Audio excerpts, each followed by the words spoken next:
दोस्तों नमस्कार। नरेश मीणा को लेकर एक बड़ी खबर सामने आ रही है। 2 महीने से जेल में बंद नरेश मीणा को कोर्ट ने एक बार फिर झटका दिया है। लेकिन इसके साथ ही कोर्ट ने नरेश मीणा को जमकर फटकार भी लगाई है।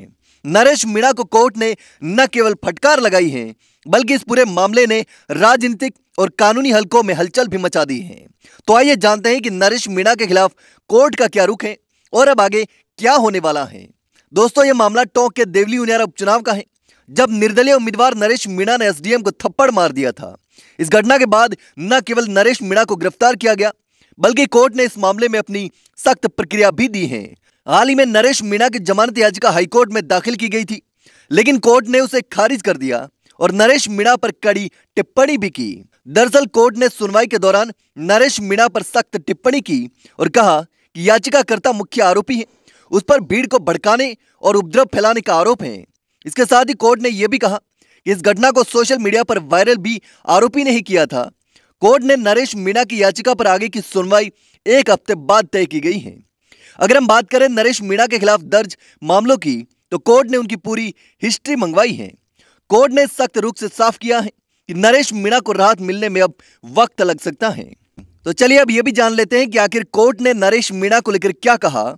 दोस्तों, कोर्ट ने न केवल नरेश मीणा के खिलाफ गंभीर आरोप माने हैं, बल्कि यह भी कहा है कि एक तो चोरी और ऊपर से सीना जोरी, यानी कि एक तरफ तो नरेश मीणा ने गलत काम किया और दूसरी तरफ अब वो अपनी गलती पर पर्दा डालने की कोशिश कर रहे हैं। यह टिप्पणी इस बात की ओर इशारा करती है कि नरेश मीणा को अब अपनी जिम्मेदारी समझनी होगी और कानून से भागने की कोई संभावना नहीं है। इसके अलावा अब इस मामले में प्रशासनिक जांच भी शुरू होने जा रही है। टोंक जिले में उपचुनाव के दौरान हुई घटना और समरावता गांव में हुई आगजनी और उपद्रव के मामले की जांच 17 जनवरी से शुरू हो रही है।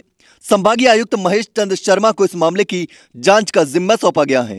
इस जांच के दौरान लोग अपनी समस्याएं भी सर्किट हाउस में उठा सकते हैं, लेकिन यह देखना होगा कि क्या समरावता गांव के लोग अपनी शिकायतें दर्ज करा पाएंगे या नहीं।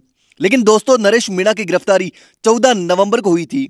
समरावता गांव में 13 नवंबर को देवली उनियारा सीट पर उपचुनाव के दौरान मतदान का ग्रामीणों ने बहिष्कार किया था और इसी दौरान नरेश मीणा ने एरिया मजिस्ट्रेट अमित चौधरी को फर्जी मतदान करवाने के आरोप में थप्पड़ मार दिया था।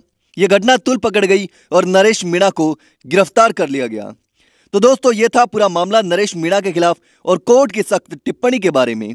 अब यह देखना दिलचस्प होगा कि आगे क्या होता है और नरेश मीणा की किस्मत का फैसला कब होगा। लेकिन दोस्तों, इस पूरे मामले पर आप क्या सोचते हैं, मुझे कमेंट करके जरूर बताना।